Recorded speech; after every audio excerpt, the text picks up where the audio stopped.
Hi guys, and welcome to my very first vlog.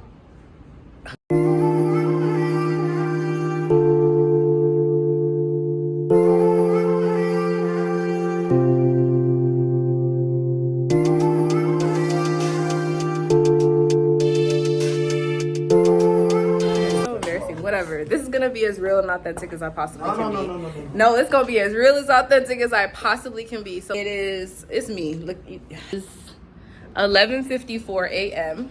and we're late to church once again. So we're getting ready, and the girl in the relationship is never ready on time. So that's why we're always late every Sunday. As you can see, I am fully dressed and fully ready, but the girl in the relationship is not ready on time. He's never ready on time. Look at the hair. It takes a long time, to put together the fit. I'm not gonna lie, you look kind of, whoo. It's given. But it always takes so long for him to get ready. I think it's because I start earlier. He lets me start way earlier, and then I have so much time to lollygag and take my time and stuff. And he starts actually on time. So it always ends up making him late, making us late. So we're late. Are you done, babe? Yeah. All right, we're gonna try to get out of this house. I'm trying not to catch the house in the background because the house is just that dirty. It's disgusting. It's embarrassing. Later on today, when I come home from church, I'm gonna try my best attempt to clean this whole house up so it does not look like this for the rest of the week. It's been 2 weeks since I cleaned the house. Yeah, I know. Okay, whatever. Don't judge me. But this week, later on today, I'm gonna try my best so I can see if I can get some cleaning done, wash these dishes, put the wash clothes away and all the good stuff before the week starts, so that way we can have a fresh start to the week. So I'm gonna catch you guys in the car. When we get in the car, I'm gonna try my best to get this man out of the house, but I don't know how successful it's gonna be. All right, y'all, I'm gonna catch y'all later. Okay. All right, we made it out the house, y'all. It's actually 11:58 a.m. Oh, I forgot my light, but whatever. You guys get the point. 11:58 a.m. I think it's in my purse. I'll check.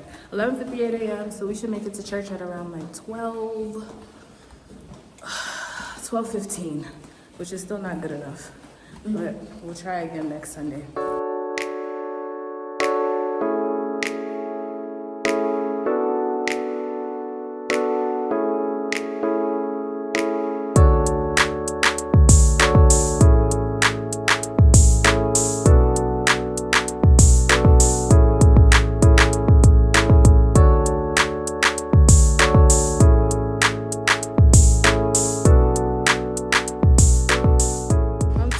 Looks good. You look good, babe.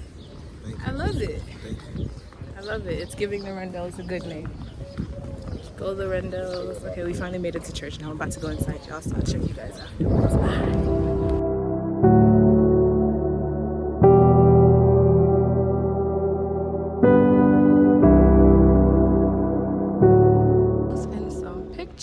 Because it's such a nice little area, location. You can rent out this entire lounge area for $500. So one day it's something that we're going to be looking into.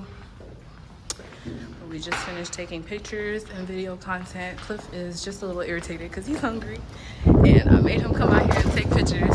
So he's like, ma'am, let's go. But we're done now. We're about to go get something to eat real quick, and then I don't know what's next after that. We're gonna get something to eat real quick.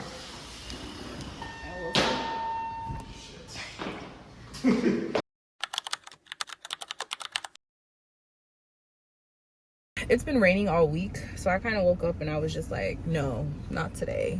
I don't want to do anything today. Nothing. So right now, I'm outside of my next patient's house. I completed the first patient, and then the second patient was a high-risk phone call. So I did the first patient, and then outside of the first patient's house, I called the second patient. She didn't answer, so it was whatever. But the high-risk phone call is basically when you have to just call them instead of going to visit them at their house. We usually do 1 week we go visit, the next week we call them just to make sure everything's okay.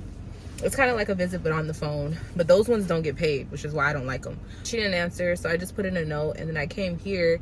This lady, the phone call obviously didn't take a full hour, so I have time in between the visits. So this lady wants me to come at 1 because her aide is coming at 12:30. So I guess her 8 is inside right now doing what she got to do, and then when she leaves, I'm gonna go in at 1. Then I have, I think, 2 more patients after that, and I'm done for today. So I should probably finish around, I want to say 3 o'clock. We'll see, because I'm moving a little bit faster. I'm a little bit earlier than I need to be, so I'm gonna just try to ask the patients if I can come early. Sometimes they don't like that, but sometimes they don't care, because like if you're staying home all day, what's the problem? I could come whenever I want. So I'm trying to get my days to be done early, but I have to work with other people's schedule as well, so I'm just trying to make it work. So here's my dilemma, right? I am about to hit 2 years being a nurse, and I need to renew my license. Because my license is a Florida license, I got it in Florida, I don't really know, I've never renewed my license before, one, so I don't know how to renew my license, and then on top of it, I don't know if I should renew the license and make it a Texas license, or if I should just renew it as a Florida license, because it is a compact license. So like, I have so many questions. I just have a lot of questions. It's my first time doing it, and I don't really have someone that I can ask, because the question that I have is for people that originally lived in Florida and now live in Texas. None of my other friends who are renewing right now live in Texas. I called the state board, and they're supposed to be giving me a call back. Hopefully they don't call me while I'm inside with the patient, but I'm trying to figure out how to do that, and then I'm gonna let you guys know. I was gonna make like a TikTok about it, just in case anybody else didn't know how to do it, because I have so many questions. Like, I live here now, because like the last job I was trying to get, I'm rambling now, but the last job I was trying to get, they had told me that I needed to have a Texas license in order to get the job. The current job I have right now did not say that, but the last job did. So I want to know if I'm supposed to get a Texas license, being now that I'm living in Texas, or if, since it's compact, even though it's from Florida, I could still keep it. So I don't know, we're trying to figure it out. I don't feel like I worked a lot this week, but I feel like I worked more than I worked last week, because every day was so many patients. This week was a lot more busy, except yesterday. Yesterday I only had 2, but every other day has been like at least 5 or 6. And I know that number still sounds small, but like when you're driving all over town all day, it does take like from 8 to 5 for real. But still, I can't complain. Like, it's nothing like working a 12-hour shift or working in the hospital. So sometimes it gets boring. Sometimes you're just like sitting in your car. I'm about to edit some videos really for TikTok while I sit here and wait. It's now 12:50, so I have like about 10 minutes left of waiting, and then I'm gonna go inside, do her. She'll be quick because she's a regular visit. And then, no, she's actually a wound care patient, but she'll still be quick. She's a wound care patient. The next 2 patients, I think, are regular visits, so those are gonna be quick too. And then I'll be done for the day. We are loving our new job. Guys, I finally feel like I like my job. Like, I've had so many different jobs in my life, not that many, but like since I was in high school, I've been working. So I've worked in a lot of different places, and I've never liked my job. Well, forget about all that other stuff. Since I started nursing, I've never liked my job. Like, I've always hated my job, and this is the first job where I feel like I can like wake up in the morning and not dread going. Can you believe that? That's a full circle moment. Like, if you knew me when I first graduated nursing school and I was in the hospital, if you knew me then and you see me now, you would see like how God totally turned that around, because I was so miserable at the hospital. I was literally sick, just sick. I could not handle it any longer. I was just so happy the day I finally got to quit, because that was a lot for me. I was miserable. I was depressed. It was bad.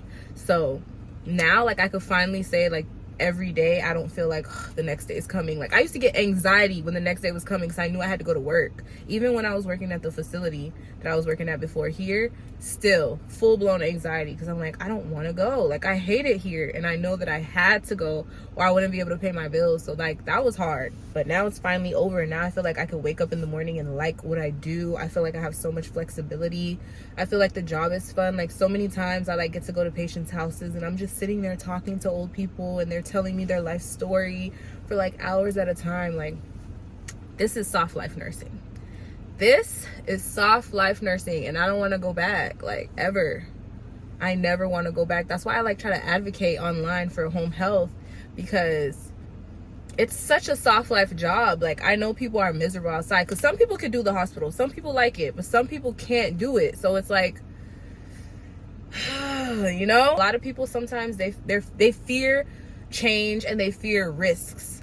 I don't care. one thing about me, yeah, I'm a little afraid of risks and change and stuff like that, but I'm more afraid of having to live day to day miserable. Like, I don't want to do that. That is not, no. Day to day miserable, always depressed, hating what I do, but just getting through it. I just can't do it. So for me, it wasn't a matter of if, it was a matter of when, because I was definitely finna leave. I just didn't know when yet. And when I pulled the trigger, that was it. And I went into home health, and I was making more money than I was making in the hospital for when I first started home health. So I was like, nah, this is what it's gonna be. Because a lot of times when you're working less, you end up making more money, and people don't always know that. They opt to work more. When I was working in the hospital, I never touched the amount of money that I'm making now in home health, and I'm doing it and I love it. And that's just my story. Not everybody loves home health. Yes, it's easy, and yes, it's a soft life nursing job, but it's like not everybody is obsessed with it. Not everybody finds it valuable, but it all depends on your character.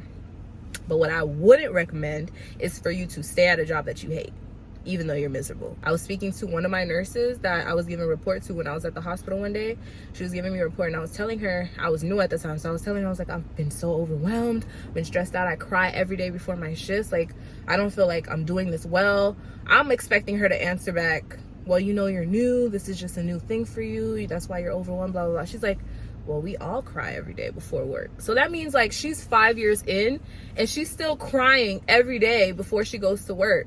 And other nurses coming in just looking so sad and so miserable and mad because we have another ratio that doesn't make sense. We're watching 7 total care patients. Like, it was ridiculous. That conversation was literally what ignited me to never come back. That was my last shift. I never came back. So I was like, so if I'm feeling this way right now as a new grad, and you're feeling the same way I'm feeling 5 years in, hell no. Like, no. So I never came back after that shift. All right, y'all, I'm about to go see this patient. I'm gonna see y'all later. Bye.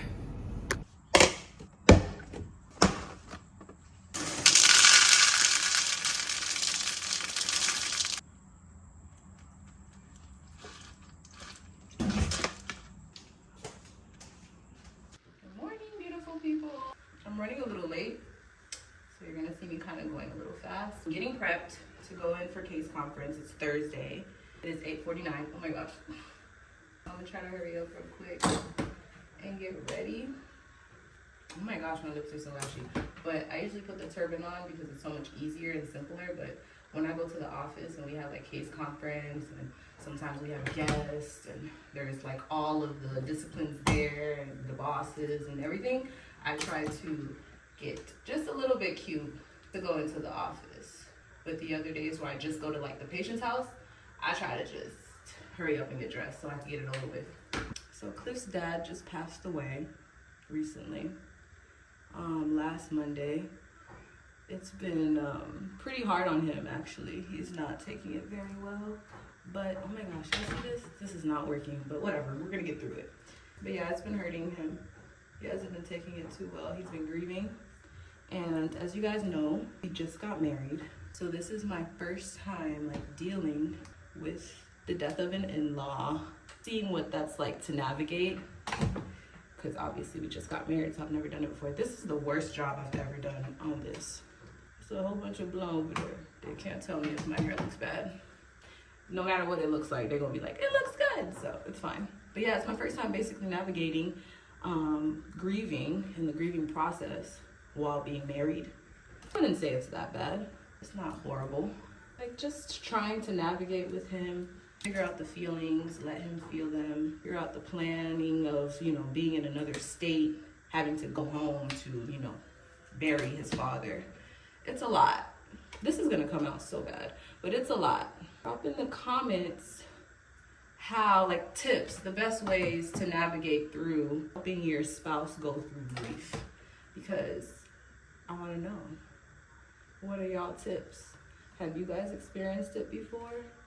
Have you guys had to go through it before? How did you go through it well? I don't know why, but I just thought I had so much more time before we were gonna have to, you know, deal with that, being that we got married so early. But his dad was really sick and he was suffering. Everybody has their day. It sucks. I'll never understand death. It never will make sense to me, but maybe one day when I get to heaven, I can ask God to explain, because it's just painful for the people left behind. What I've always been wondering is like, people that die, are they like content? Like, are they happier than us? Because I know we're sad because we miss them. But like, since they have access to see us physically all the time, and they can like hear us and all that other stuff, this is not good, but this is gonna have to do. And all that other stuff, like, is that the better alternative? I don't know why I've always felt like death was the better alternative. Not in the sense that I feel like we should all die, but like, I feel like when somebody dies, the person that died got it better. Because the person left behind just gotta mourn you. So like, how great is that? I was gonna do makeup, but I don't think I'm gonna do that. That's gonna take too long, and I'm already late. I can't even get it right. I'm already hot. This is why I don't like to wear hair. Absolutely not. I'm literally about to take this wig off right now. So I'm way too hot. Way too hot.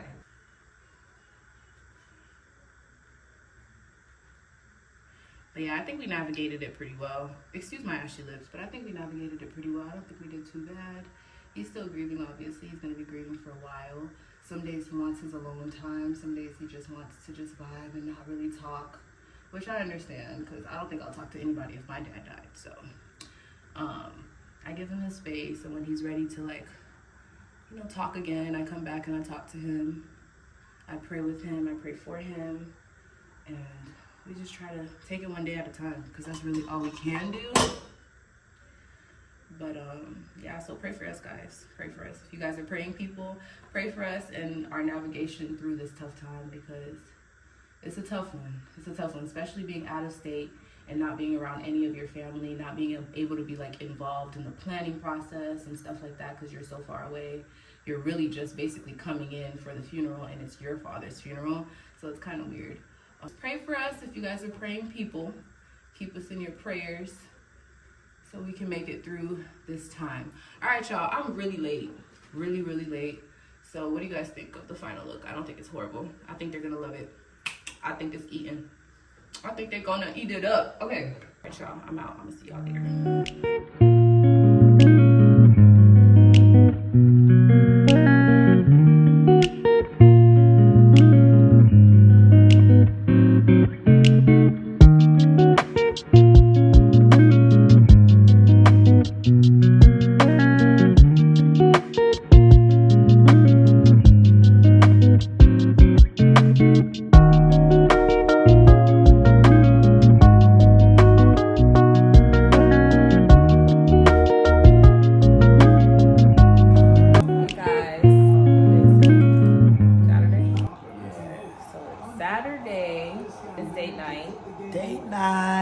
Makeup and hair is already done. I just gotta get dressed.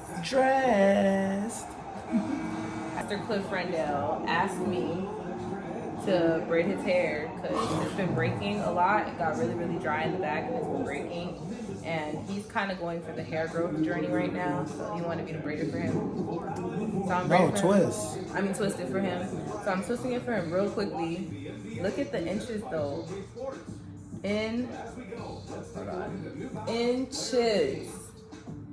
Inches. Like, last time I braided, I have to find the video of last time I braided his hair. Twisted his hair. Because this time around, like, stop playing. Why your hair so long? Elixir Growth Oil. Follow them on Instagram. You need to start figuring out what it is that you're doing with your life, because you need to put Elixir into your hair routine. That is how your hair will grow. I cut my hair in January, and eventually I will be confident enough to come on camera with my real hair, but right now it's just not there yet. But I cut my hair in January, and I've been using Elixir to help it grow since January, basically. And it's been working real well.